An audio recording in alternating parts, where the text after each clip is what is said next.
선포될 하나님의 말씀은 마태복음 16장 17절입니다. 마태복음 16장 17절 말씀 한 구절을 제가 봉독해 드리도록 하겠습니다. 찾으신 줄 알고 봉독합니다. 예수께서 대답하여 이르시되 바요나 시몬아 내가 복이 있도다. 이를 내게 알게 하니는 혈육이 아니요 하늘에 계신 내 아버지시니라. 아멘. 오늘 하나님을 아는 지식이라는 제목으로 하나님 말씀 증언하도록 하겠습니다. 오늘 우리는 우리 신앙의 성패를 결정짓는 아주 중요한 질문 앞에 서 있습니다. 오늘 본문인 마태복음 16장은 사실 우리가 귀에 못이 박히도록 들었던 말씀 가운데 하나고, 마태복음 16장 13절에서 20절까지 말씀은 외우고 계시는 분들도 굉장히 많을 거예요. 그렇죠? 마태복음 16장은 사실 예수님의 공생의 사역에서 전환점이 되는 아주 중요한 사건입니다. 예수님께서 제자들을 데리고 가이사랴 빌립보라는 곳으로 가셨어요. 그리고 그곳은 당시 로마 황제의 신전과 온갖 우상들이 가득했던 화려한 도시였습니다. 그 화려한 신전들을 배경으로 예수님께서 제자들에게 물으시죠. 사람들이 나를 누구라 하느냐? 제자들은 세상 사람들의 여론을 수집해가지고 전달합니다. 어떤 이는 세례 요한, 어떤 이는 엘리야, 또 에레미야라고 합니다 라고 제자들이 예수님께 이야기를 전달을 하죠. 세상 사람들은 예수님을 대단한 도덕적인 스승이나 능력 있는 선지자 정도로 보았다라는 것이죠. 그때 예수님은 질문의 화살을 이제 세상 사람들이 아닌 제자들에게 정면으로 돌리시죠. 그러면 너희는 나를 누구라 하느냐? 이 질문은 사실 오늘 이 자리에 있는 저와 여러분에게도 주어지는 질문입니다. 너는 나를 누구라고 하니? 너는 나를 누구라고 믿고 있니? 라는 질문인 것이죠. 이때 베드로가 성령의 감동을 따라서 위대한 신앙의 고백을 하죠. 주는 그리스도시요 살아계신 하나님의 아들이십니다. 이 고백을 들으신 예수님은 말할 수 없는 기쁨을 표현하시면서 베드로에게 이렇게 말씀하세요. 바요나 시몬아 내가 복이 있도다. 이를 내게 알게 하니는 혈육이 아니요 하늘에 계신 내 아버지시니라. 오늘 우리는 이 말씀 속에 있는 복의 정체를 파헤쳐 보려고 합니다. 예수님은 왜 베드로가 복이 있다고 하셨을까요? 베드로가 똑똑해서인가요? 아니면 대단한 통찰력을 가지고 있었기 때문에 베드로에게 복이 있다고 말씀하신 건가요? 아닙니다. 사실 예수님께서 베드로에게 복이 있다고 말씀하신 이유는 하나님께서 베드로에게 직접 하나님의 영광을 아는 빛을 비추어 주셔서 하나님을 아는 지식을 주셨기 때문입니다. 오늘 이 설교를 통해서 우리의 영혼의 눈이 열려서 하나님을 아는 참된 지식의 복이 무엇인지 깨닫는 시간이 되기를 주님의 이름으로 축원드립니다. 예수님은 베드로의 고백이 혈육에서 나온 것이 아니라고 말씀하셨죠. 여기서 혈육은 단순하게 살과 피를 가진 인간을 뜻하는 것을 넘어서는 것입니다. 인간이 태어날 때부터 가지고 있는 본성적인 능력 전체를 말하고 있는 거예요. 그러니까 인간의 지능이나 또 교육, 논리적인 사고, 뛰어난 관찰력으로는 하나님을 온전히 알 수 없다라고 이야기하고 계시는 것이죠. 우리 지금 금요 기도의 시간에 칼빈 5대 교리를 함께 보고 있는데 우리의 지능이나 교육적인 배경이나 논리적인 사고, 그리고 뛰어난 관찰력 같은 모든 것들을 총동원한다 할지라도 전적으로 타락한 인간은 하나님을 알 수가 없어요. 하나님을 알 만한 그 어떤 선한 것도 우리에게 남아있지 않다라는 것이죠. 사실 우리는 성경을 공부해서 하나님에 대한 정보를 얻을 수 있습니다. 하나님은 전능하시고 예수님은 십자가에서 죽으셨다는 사실은 성경을 한 번이라도 읽어봤거나 떠들쳐 봤다라면 지식은 공부하면 누구나 알 수 있다는 것이죠. 그러나 이것은 정보를 아는 것이지 하나님을 아는 것은 아니라는 거예요. 예를 들어 보겠습니다. 여러분이 유명한 연예인에 대한 기사를 매일 읽어가지고 그 연예인의 키나 몸무게나 생일이나 좋아하는 것들을 다 안다라고 생각해 봅시다. 그렇다고 해서 그 연예인과 친하다고 말할 수 있습니까? 사실 생판 다른 남인 것이죠. 나만 그 사람에 대한 정보를 아는 것이죠. 인격적인 만남과 그분에 대한 깊은 이해는 오직 하나님께서 자신을 보여주셔야만 가능한 것이라는 거예요. 사실 저와 여러분의 전적으로 타락한 부패한 상태로서는 하나님을 알 수 있는 그 어떤 것도 우리에게 남아있지 않다라는 것이죠. 이것을 신학적으로 뭐라고 이야기하냐면 하나님께서 자기를 베일을 벗겨서 보여주는 것을 계시라고 합니다. 레벨레이션이라고 하거든요. 하나님이 직접 자신을 보여주지 않으시면 인간은 절대로 하나님께로 갈 수가 없다라는 거예요. 고린도서 4장 6절에 보면 이렇게 말씀하십니다. 어두운 데에 빛이라 말씀하셨던 그 하나님께서 예수 그리스도의 얼굴에 있는 하나님의 영광을 아는 빛을 우리 마음에 비추셨느니라. 자, 예수 그리스도의 얼굴에 있는 하나님의 영광을 아는 빛을 우리 가운데 비춰주실 때에 우리는 그제서야 주님을 알 수 있고 주님을 경험할 수 있고 주님을 받아들일 수 있는 존재가 된다는 것이죠. 사실 생각해 보면은요, 당시 이스라엘에는 성경 박사였던 서기관과 바리새인들이 굉장히 많이 있었습니다. 사실 그들은 구약 성경을 통째로 외웠던 사람들이에요.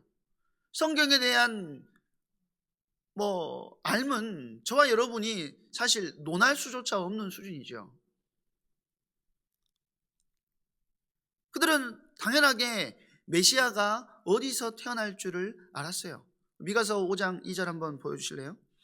미가서 5장 2절에 보면 베들레헴 에브라다야 너는 유다 족속 중에 작을지라도, 자, 이렇게 이야기합니다. 베들레헴에서 메시아가 탄생할 것을, 이스라엘을 다스릴 자가 나을 것을, 심지어는 뭐라고까지 이야기하냐면 다른 지역하고 혼동할 것을 피하기 위해서, 베들레헴이라는 지역이 하나 더 있거든요. 그 지역과 혼동할 것을 피하게 하기 위해서 베들레헴 에브라다야 라고 이야기를 하신 겁니다. 에브라다는 베들레헴의 다른 이름입니다. 별명을 붙여서까지 그날 하나님께서 메시아를 이 베들레헴 에브라다에 보내실 거야 라고 말씀하셨고, 구약 통째를 외우고 있었던 성경학자나 바리새인들 같은 경우는 당연히 그 정보를 알 수밖에 없었다라는 것이죠. 하지만 정작 예수님이 오셨을 때 그들은 예수님을 십자가에 못 박았습니다. 왜일까요? 그들에게는 성경이라는 텍스트는 있었어요. 성경이라는 텍스트는 가지고 있었지만 그 텍스트를 살아있는 진리로 보게 만드는 하나님의 영광을 아는 빛이 없었기 때문이라는 것이죠. 화면에 가난한 어부였던 베드로 한번 생각해 보십시오. 어디 서기관이나 바리새인과 성경적 지식을 논할 수 있는 존재입니까? 전혀 그렇지 않다라는 거예요. 사실은 성경적인 배경을 이야기하자면 아주 연약하고 부족한 자라는 것이죠. 학문적으로는 부족했을지 모르지만 하나님이 주신 빛 덕분에 예수님의 참된 영광을 보았다라는 거예요. 우리 사랑하는 성도 여러분, 여러분이 오늘 이 자리에 나와 예수님을 주로 고백하고 있다면 여러분은 베드로가 받은 그 위대한 복을 받은 사람들입니다. 여러분이 똑똑해서 믿어지는 것이 아니라 세상에 박사학위를 수십 개 가지고도 하나님을 부정하는 사람들이 너무나도 많은 이 시대 속에 저와 여러분에게 하나님께서 뭘 주셨냐면 하나님의 영광을 아는 빛을 주셔서 하나님을 믿을 수 있는 은혜를 허락하셨어요. 왜일까요? 하늘에 계신 아버지께서 여러분의 영혼에 직접 그 빛을 비추어 주셨기 때문에, 그리고 여러분을 사랑하셨기 때문이라는 것이죠. 그렇다면 하나님이 직접 비추어 주시는 이 하나님의 영광을 아는 빛, 하나님을 아는 지식이란 구체적으로 무엇일까요? 청교도 신학자였던 조나단 에드워드는 이 빛의 특징을 아주 세밀하게 설명합니다. 이것은 단순히 머리로 아는 지식이 아니라는 것이죠.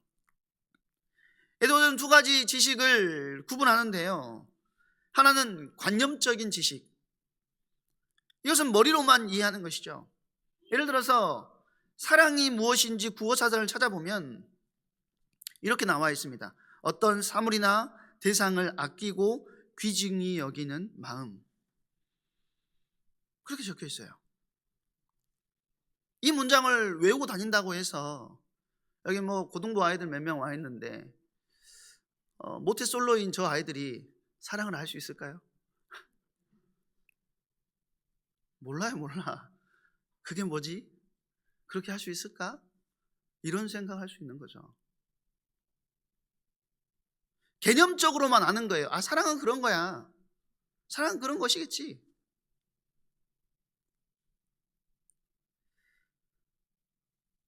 마찬가지로 하나님은 사랑이시다는 명제를 아는 것은 관념적인 지식이라는 것입니다. 그런데 우리는 그 명제를 아는 수준, 관념적인 지식을 아는 수준을 탈피하고 넘어서야 된다는 것이죠. 그러면 다른 한 가지 지식은 뭐냐면 실제적이고 감각적인 지식입니다. 개념적으로 사랑이란 무엇이라고 아는 것을 넘어서 누구를 만나면 가슴이 뛰고 그 사람이 너무 소중해서 눈물이 나고 그 사람을 위해서라면 내 소중한 것을 주어도 아깝지 않은 상태가 되는 것. 이 사랑의 감정을 경험하는 것이 실제적이고 감각적인 지식이라는 거죠. 하나님에 대해서도 마찬가지라는 거예요. 하나님의 영광을 아는 빛은 바로 후자인데 하나님이 주시는 하나님의 영광을 아는 빛이 비치면 그 하나님의 사랑이 내 영혼을 덮쳐서 내가 그분과 사랑에 빠지게 된다는 거예요. 이번 주 강단 말씀처럼 내가 의무적으로 내가 해야만 하기 때문에 하는 것이 아니라 그분과 사랑에 빠지게 되니 비로소 우리는 하나님을 알 수 있게 되는 것이고 하나님이 사랑이시다는 것을 머리로 동의하는 것을 넘어서 그 사랑이 얼마나 아름답고 매력적인지 영혼으로 느끼게 된다는 것이죠. 우리가 여기서 주의해야 할 점이 있습니다. 반드시 주의해야 될 점이 있어요. 이 신령한 빛은 결코 심리적인 흥분이나 시각적인 환상이 아니라는 사실입니다. 뭔가를 봤을 때 내가 이걸 뭔가 체험했기 때문에 야, 나는 하나님을 경험했어. 이렇게 하는 경우들이 있지요. 많은 분들이 신앙생활을 하면서 이 드라마틱한 체험을 갈망합니다. 기도 중에 눈을 감았는데 갑자기 막 찬란한 빛이 쏟아진다거나 십자가 형상이 눈앞에 아른거린다거나 혹은 귀에 생생한 음성이 들리는 경험을 하고 싶어 하죠. 저도 사실 병상에 누워 있는데요. 이제 과거에 넘어져가지고 머리가 깨져서 병원에 이제 한 달 넘게 이렇게 누워 있었는데 처음에는 사실 인사불성이었어요. 그러니까 하루 내내 하는 게 뭐였냐면 아침에 이렇게 깨우면 밥 먹으라고 깨워요. 한 숟가락 먹고 도저히 못 먹겠어 하면 다시 눕는 거 자는 거죠. 그럼 또 깨워요. 점심 먹으라고. 그럼 점심 먹으라고 깨우면 또 한 숟가락 먹고 못 먹겠어. 또 쓰러지죠. 그러면 또 깨워요. 저녁 먹으라고. 하루 종일 잠만 잤어요. 근데 제가 살아야겠다라는 생각이 언제 들었고 제가 회복되는 기점이 언제였냐면 저를 위해 기도하는 성도들의 기도가 들리는 것 같은 거예요. 그 상황에서는 실제로 들렸어요. 그 기도 소리가 들리니까 하나님의 은혜가 나에게 임했다 이게 아니라 내가 살아야겠구나, 내가 힘을 내야겠구나라는 제 마음 안에서 힘이 일어났습니다. 물론 이런 경험들을 할 수가 있겠죠. 그러나 기억해야 되는 것은 뭐냐면 그런 경험을 해야만 비로소 내가 하나님의 영광을 보았다라고 말하는 것을 주의해야 된다는 것이죠. 우리가 냉정하게 생각을 해본다면 십자가의 형태를 머릿속으로 그리는 것은 우리의 뇌의 상상력이 하는 일입니다. 화가나 작가들도 얼마든지 할 수 있는 일이죠. 심지어 성경은 이렇게 경고합니다. 사탄도 빛의 천사로 가장하여 우리의 눈앞에 황홀한 형상을 만들어낼 수 있음을 이야기한다는 것이죠. 사단은 여러분의 시각과 청각을 자극해가지고 착각에 빠지게 할 수 있지만 절대로 할 수 없는 것이 한 가지 있습니다. 그게 뭐냐면 여러분의 마음이 하나님의 거룩하심을 진심으로 아름답게 여기는 것은 하지 못하는 거예요. 예를 들어서 육적인 환상과 영적인 발견의 차이를 설명을 해드리자면, 우리가 TV에서 화려한 금빛 궁전을 본다고 해서 그 나라의 왕을 사랑하게 되는 것은 아니지요. 그저 화려함에 감탄할 뿐이겠죠. 와, 대단하네, 화려하네. 이와 마찬가지로 환상을 보거나 몸에 뜨거운 열기를 느끼는 것은 일종의 육체적인 반응일 뿐이라는 것입니다. 그러나 성령께서 비추시는 빛은 다르다라는 거예요. 이 빛은 우리 눈앞에 그림을 그려주는 것이 아니라 내 마음이 하나님의 성품을 보게 하는 것입니다. 하나님은 정말 공의로우시구나, 하나님은 정말 거룩하시구나, 나 같은 죄인이 그 거룩함 앞에 엎드리는 것이 세상 그 무엇보다 행복함을 알게 하는 것이죠. 이렇게 하나님의 성품 그 자체가 너무나도 달콤하고 귀하게 느껴지는 것, 이것이 진짜 하나님의 영광을 알게 하는 빛의 역사라는 거예요.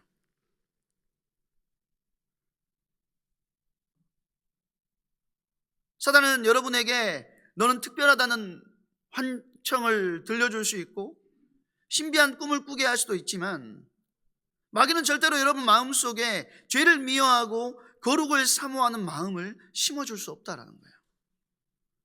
절대 그렇게 할 수 없습니다.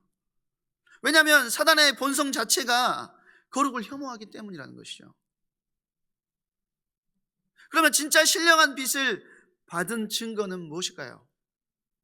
내 눈앞에 불이 왔다 갔다 하는 것이 아니라, 어제까지는 아무 감흥 없이 읽었던 성경 말씀이, 어제까지는 아무 느낌이 없었던 강단에서 선포되는 말씀이 내 영혼에 살아있는 하나님의 영광으로 다가오는 것이라는 거예요.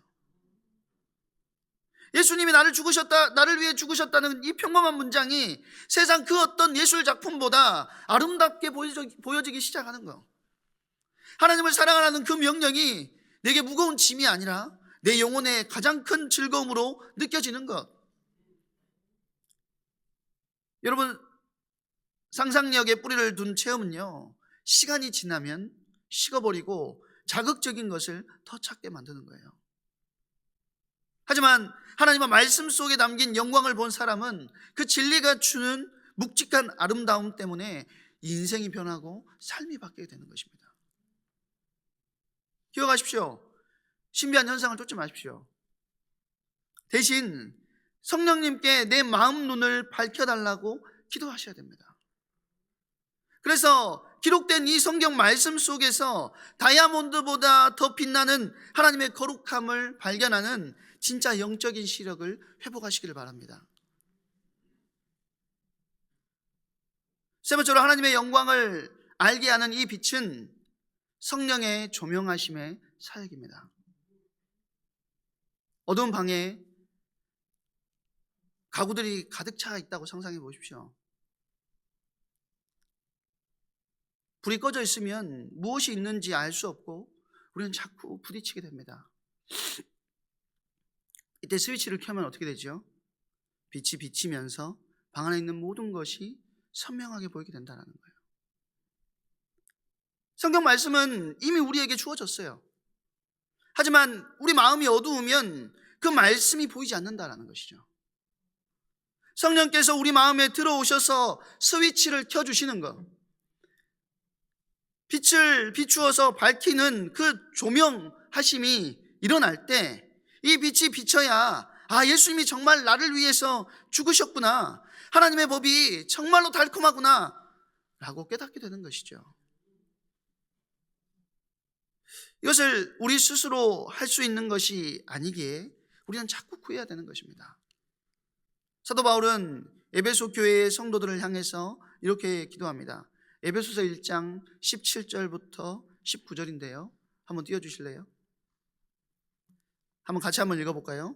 우리 주 예수 그리스도의 하나님 영광의 아버지께서 지혜와 계시의 영을 너희에게 주사 하나님을 알게 하시고 너희 마음의 눈을 밝히사 그의 부르심의 소망이 무엇이며 성도 안에서 그 기업의 영광의 풍성함이 무엇이며 그의 힘의 위력으로 역사하심을 따라 믿는 우리에게 베푸신 능력의 지극히 크심이 어떠한 것을 너희에게 알게 하시기를 구하노라. 자, 이것은 비단 에베소 교회의 성도들만 누려야 되는 복이 아니라 우리는 나 자신을 두고 나의 후대들을 두고 그리고 여러분의 자녀들과 지인들을 두고 이렇게 기도하셔야 된다는 것입니다. 성령의 조명하심이 임하도록 그리고 성령께서 그들의 마음의 스위치를 켜주시도록 자꾸 기도하셔야 된다는 거예요. 이제 이 빛이 우리 영혼에 실제로 들어왔을 때 구체적으로 어떤 일이 벌어지는지 살펴보겠습니다. 이것은 우리가 진짜 하나님을 아는 지식을 가졌는지 검사해 볼 수 있는 가장 확실한 기준이 되는데요. 첫 번째는 흔들리지 않는 영적인 직관. 이 확신이 생기게 되는 것이죠. 하나님의 영광을 아는 빛을 받은 성도는 복음의 진리를 믿기 위해서 더 이상 어떤 논증이나 역사적인 증거에 매달리지 않게 된다는 거예요. 우리는 자꾸 뭘 찾냐면 역사적 예수가 어땠는지를 찾기 시작합니다. 예수님이 어떻게 역사적으로 이렇게 왔고 이렇게 했는지를 질문하기 시작해요. 그러나 그렇지 않아요. 그것을 찾지 않더라도, 그것을 역사적인 증거를 갖다 대지 않더라도, 물론 그런 공부가 유익할 수는 있지만 결정적인 확신은 직접 보는 것이겠죠. 우리가 주님을 영적으로 만날 때, 말씀을 통해서 주님과 함께 할 때, 주님의 능력이 우리 안에 임하게 될 때 더 이상 그런 역사적인 증거들이 있어야만 주님을 인정하는 단계를 넘어서게 된다는 것이죠. 여러분들 예수님이 역사적인 증거를 다 알고 믿으시는 분들입니까? 아니잖아요. 한번 생각해 보십시오. 어떤 요즘에 그 인스타나 유튜브 쇼츠를 보면 그런 것들을 많이 하더라고요. 이렇게 한 화가 같은 사람들이 배경과 그 옆에 그림을 그려가지고 그냥 우리가 봤을 때는 뒤에 있는 실체와 옆에 그려놓은 배경이 그림이 그대로 연결되는 것들을 많이 쇼츠로 봤습니다. 아주 정교하게 그려진 가짜 꽃과 향기가 나는 진짜 장미꽃이 있다고 한번 생각해 봅시다. 멀리서 논리적으로 따질 때는 색깔이 어떻고 잎사귀가 어떻고 한참을 조사하고 또 쳐다봐야 겨우 구별할 수 있을 거예요. 그러나 가까이서 그 향기를 맡고 만져보는 순간 어떻게 되죠? 더 이상 그럴 필요가 없다라는 것이죠. 단 1초 만에 이것이 진짜라는 것을 알게 된다는 것입니다. 하나님의 영광을 본 사람도 이와 같다라는 것이죠. 세상에 아무리 하나님이 어디 있느냐, 성경은 신화다라고 이야기를 해도 내 영혼은 이미 하나님의 거룩함이라는 신령한 향기를 맡았고 그 빛의 따뜻함이라는 하나님의 놀라우신 은혜를 보았기 때문에 의심할 수가 없는 거예요. 실체를 봤기 때문이죠. 이것은 눈먼 자가 눈을 떠서 태양을 보는 것과 같은 직관적인 확신이라는 것입니다. 둘째는 영혼의 입맛인 성향이 근본적으로 바뀌게 됩니다. 이것을 새로운 영적 감각이 생기는 것이다 라고 이야기합니다. 이전에는 죄를 짓고 세상을 탐하는 것이 가장 달콤했어요. 누가 시키지 않아도 그것이 좋았습니다. 그것을 따라가는 것이 당연했어요. 하지만 신령한 빛이 비치면 우리의 입맛이 바뀌는 거예요. 비유를 들어볼게요. 평생 쓰레기통을 뒤지면서 음식을 찾아 먹던 사람이 있다고 한번 생각해 보십시오. 그 사람은 그것이 최고인 줄 압니다. 그런데 어느 날 왕의 잔치에 초대를 받아서 최고급 요리를 맛보고 진짜 요리가 무엇인지를 알게 된다면 그 후로는 그 사람이 다시 쓰레기통을 뒤져가면서 요리를 찾을 수 있겠습니까? 절대 그럴 수 없다라는 것이죠. 진짜 요리를 아는 사람은 가짜를 쫓아서 움직이지 않게 된다라는 거예요. 그래서 전에는 지루했던 예배가 기다려지고 따분했던 말씀이 시편 기자가 뭐라고 이야기하죠? 송이꿀보다 더 달더라. 시편 기자의 고백이 나의 고백이 되는 것이죠. 억지로 참는 것이 아니라 더 좋은 것을 보았기 때문에 자연스럽게 예전의 나쁜 입맛을 버리게 되는 것이죠. 세 번째로 거룩에 대한 타오르는 열망이 생기게 됩니다. 하나님의 영광을 알게 하는 빛은 하나님의 신적인 탁월함을 보게 하는 것이죠. 하나님을 더 깊이 알게 된다는 거예요. 우리를 위해서 구원을 계획하신 하나님뿐만 아니라 더 풍성하고 더 폭넓게 하나님을 알게 되는 것이죠. 여러분, 하나님 다 아십니까? 다 아세요? 저도 다 몰라요. 그럼 우리 담임 목사님 다 아실까요? 하나님에 대해서? 담임 목사님도 다 모르세요. 그러면 나영호 목사님 수십 년을 신학 박사를 하셨던 나영호 박사님은 다 아실까요? 저는 아니라고 봅니다.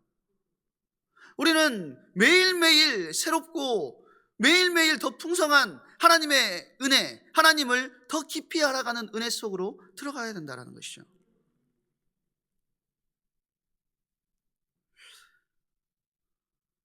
성경의 중요한 곳에서 하나님의 신명들이 등장을 합니다. 예를 들어서 아브라함만 예를 들어보면 아브라함이 조카 롯을 구했을 때 하나님께서 자신의 이름을 계시해 주시는데 엘리온이라고 하십니다. 그렇죠? 천지의 주제이신 하나님. 또 99세 때 사실 아브라함은 그때까지 하나님을 아는 것은 어떤 하나님을 아는 거죠? 천지의 주제이신 하나님만 아는 거예요. 그렇게만 알았어요. 그런데 99세가 되어서 이삭을 낳게 하시겠다고 다시 오신 그분께서 자신을 계시해 주시는데 뭐라고 하시죠? 나는 엘샤다이다. 전능한 하나님을 알게 되는 겁니다. 그러면 그 뒤에는 더 깊은 하나님의 이름들이 안 나옵니까? 나오죠. 믿음이 깊어질수록 하나님을 더 깊이 풍성하게 체험하게 되는 것이죠. 여기서 탁월함이란 하나님의 거룩하심이 얼마나 눈부시게 아름다운지를 깨닫는 것입니다. 이 아름다움을 본 사람은 필연적으로 그 세상을 닮고 싶어하는 열망에 사로잡히게 되는 거예요. 우리가 정말 멋진 연예인이나 모델이나 위대한 인물을 동경하면 자신도 모르게 그 사람의 말투나 행동 그리고 옷차림을 닮으려고 하는 것과 같아요. 그래서 많은 회사들이 많은 돈을 주고 옷을 입혀서 광고하고 또 협찬을 하게 하는 것이죠. 그 사람을 보는 것을 통해서 닮으려 하기 때문에 그것들을 구매하게 만들려는 속셈이 있는 것이죠. 하나님의 거룩함이라는 최고의 아름다움을 계속해서 보고 있는 성도는요, 이전에 자신의 삶에 묻어있는 죄의 얼룩들을 견딜 수 없이 추하게 느끼기 시작하는 거예요.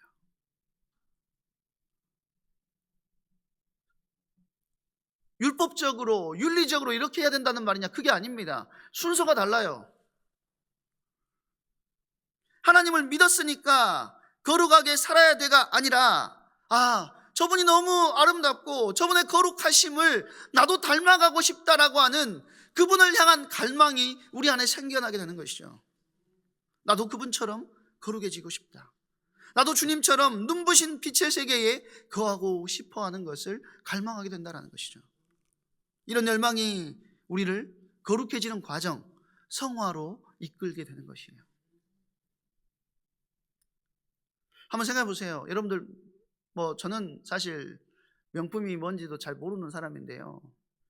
명품의 가치를 아는 사람이 시장에 그 가짜 모조품에 눈길을 주겠습니까? 안 주는 거예요. 안 줘요. 왜요? 명품의 가치를 아니까. 그럼 저는 사실 그게 대단한 가치인지는 모르겠지만 예를 들어서 설명을 하는 겁니다. 집에 가셔서 또 명품 사달라고 하시면 안 됩니다. 하나님의 영광을 본 사람은 이제 더 이상 죄의 쓰레기통을 뒤지지 않는 고결한 삶을 살게 된다는 거예요. 네 번째로 깊은 뿌리를 가진 겸손과 감사가 터져 나오는 것이죠. 이것이 가장 중요한 변화 중에 하나입니다. 인간은 노력으로 얻은 지식을 교만하게 드러내기를 원합니다. 나는 남보다 많이 공부했어. 나는 더 많이 기도했어. 그러면서 자기 의를 드러내죠. 하지만 신령한 빛을 받은 사람은 절대로 교만할 수가 없어요. 왜 교만할 수가 없습니까? 왜냐하면 이 빛은 내 안에서 나온 것이 아니기 때문이라는 거예요. 밖에서 비춰진 것임을 뼈저리게 느낄 수 있기 때문이라는 것이죠. 캄캄한 밤에 내가 등불을 켠 것이 아니라 하나님이 하늘의 태양을 띄워주신 것입니다. 나는 아무것도 한 것이 없는데, 나는 여전히 죄인인데 하나님이 일방적으로 내 마음의 눈을 열어가지고 이 영광을 보게 하셨구나 라고 하는 감사와 감격이 우리 안에서 넘쳐날 수밖에 없다라는 거예요. 이 사실이 깨달아지는 순간 고집스러웠던 나의 자아, 내 중심으로 흘렀던 나의 자아가 깨지고 그 자리에 상한 심령과 겸손이 자리 잡게 되는 것이죠. 눈물 어린 감사가 그 자리를 채울 수 있다는 거예요. 그래서 진정으로 하나님을 아는 자는 낮은 곳으로 흐를 수밖에 없고, 다른 이보다 나를 낮게 여기는 그리스도의 마음을 품게 될 수밖에 없다라는 것입니다. 말씀을 맺고자 합니다. 오늘 본문에서 예수님은 베드로에게 내가 복이 있도다라고 하셨어요. 베드로가 고기를 많이 잡았을 때가 아니라 예수님이 누구신지 올바로 고백했을 때 복이 있도다라고 말씀하셨습니다. 세상 사람들은 돈이 많고 자식이 잘 되고 건강한 것을 복이라고 말하죠. 물론 그것도 하나님의 은혜입니다. 그러나 성경이 말하는 진짜 복은 하나님을 알아보는 눈이 열리는 것이라는 것, 여러분이 기억하셔야 돼요. 만약에 여러분에게 수조 원의 재산이 있어도 하나님을 모른다면 여러분은 가장 불쌍한 사람입니다. 제가 YBS 때도 잠깐 이야기했었는데, 이번에 일본 가서 어떤 장로님의 포럼을 들었어요. 본인의 말에 의하면 모든 것을 다 가진 자였습니다. 제가 봐도 그런 것 같더라고요. 얼굴도 잘생기셨고 집도 잘 살고 학벌도 있고 심지어 운동도 잘해. 아내도 이쁘더라고요. 애기도 예뻐요. 자, 모든 걸 다 갖췄어요. 자, 그런데 자기 안에 모든 것을 빨아들이는 블랙홀이 존재했다라고 표현했어요. 그것 때문에 삶을 이어나가기 힘들 정도로 모든 것을 다 가지고 있지만 채울 수 없는 그 구멍, 그 어느 것으로도 메꿀 수가 없었다라고 이야기를 하더라고요. 반대로 여러분은요, 지금 비록 가난하고 몸이 아프고 뭔가 부족할지라도 예수 그리스도의 얼굴에 있는 하나님의 영광을 보고 있다면 여러분은 세상에서 가장 복된 사람이라는 거예요. 오늘 우리는 베드로가 받았던 그 놀라운 복, 하나님께서 직접 우리 영혼에 비춰주시는 하나님의 영광을 알게 하는 빛에 대해서 나눴습니다.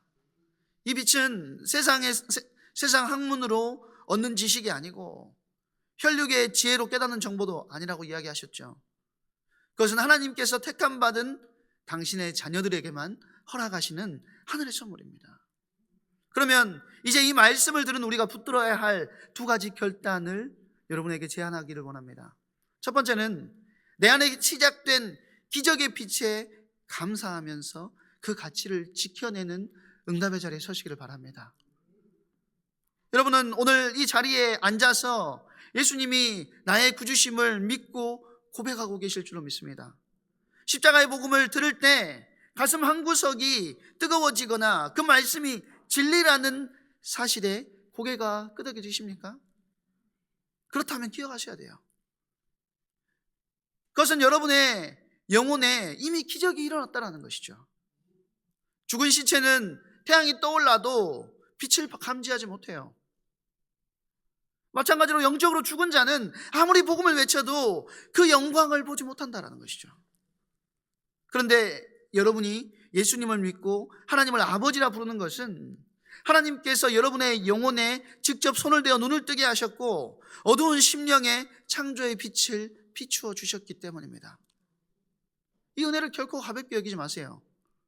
세상의 성공이나 재물보다 이 빛을 소유한 것이 비교할 수 없는 것임을 여러분들이 믿으시기 바랍니다. 나는 별로 가진 것이 없어. 난 왜 이렇게 연약할까? 낙심하지 마십시오. 온 우주의 창조주이신 하나님을 알아보는 눈을 여러분이 가졌다면 여러분은 이미 온 세상을 가진 자보다 복된 자라는 거예요. 내 안에 비추어진 이 빛이 사그라들지 않도록 감사함으로 이 영적인 보화를 소유하는 저와 여러분이 되어야 되겠습니다. 두 번째는 멈추지 말고 더 찬란한 빛을 사모하며 나아가야 됩니다. 이미 빛을 받았다고 해서 거기서 멈추면 안 돼요. 태양빛도 정오가 될수록 더 밝게 빛나듯이 우리의 영적인 시력도 날마다 더 깊어지고 선명해져야 된다는 거예요. 시편 119편의 기자를 보면은요, 그는 평생 하나님의 율법을 묵상했던 사람입니다. 성경을 누구보다 잘 알았던 사람이에요. 그런데 그가 뭐라고 기도하죠? 내 눈을 열어서 주의 법에 기이한 것을 보게 하소서. 왜 그렇게 기도했겠습니까? 그는 하나님의 영광이 끝이 없음을 알았기 때문이라는 거예요. 어제 본 영광보다 오늘 볼 영광이 더 크다는 것을 알았기 때문이라는 것이죠. 이번 한 주간 여러분이 성경책을 펼 때마다 혹은 여러분의 가정에서 또 여러분의 기도처에서 기도하실 때마다 이렇게 간구하십시오. 주님, 내 영혼의 스위치를 켜주십시오. 오늘 읽은 이 말씀이 단순히 검은 글씨가 아니라 내 가슴을 치는 하나님의 살아있는 영광이 되게 하여 주시옵소서.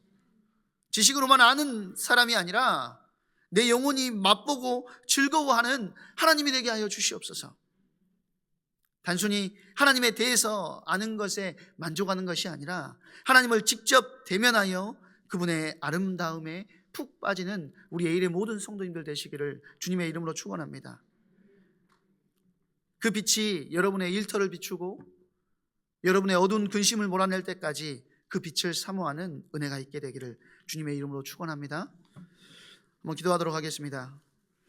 거룩하신 하나님 아버지, 오늘 말씀을 통해서 우리가 받은 복이 얼마나 큰 것인지 다시 한번 깨닫게 하시니 감사합니다. 혈육으로는 알 수 없고 세상 학문으로는 도달할 수 없는 하나님을 아는 지식을 우리에게 선물로 주심을 감사합니다. 우리의 눈을 더 밝게 열어 주시옵소서. 머리로만 아는 종교인이 아니라 날마다 하나님의 아름다움에 매료되어 살아가는 참된 성도가 되게 하여 주시옵소서. 우리 영혼에 비춰진 이 신령한 빛이 우리 삶의 모든 어둠을 몰아내게 하시고 오직 주님만을 기뻐하는 삶이 되게 하여 주시옵소서. 우리의 영원한 생명의 빛이 되시는 예수 그리스도의 이름으로 기도드립니다. 아멘.